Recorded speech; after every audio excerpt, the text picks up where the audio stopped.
It's early morning, a summer's day in Austria's Weinviertel.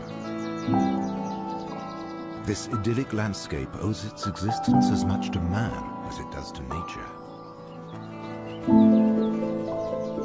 Wild creatures adopted fields and woods carefully crafted over the centuries. Some play in the bright daylight. Those in the shadows stay out of sight.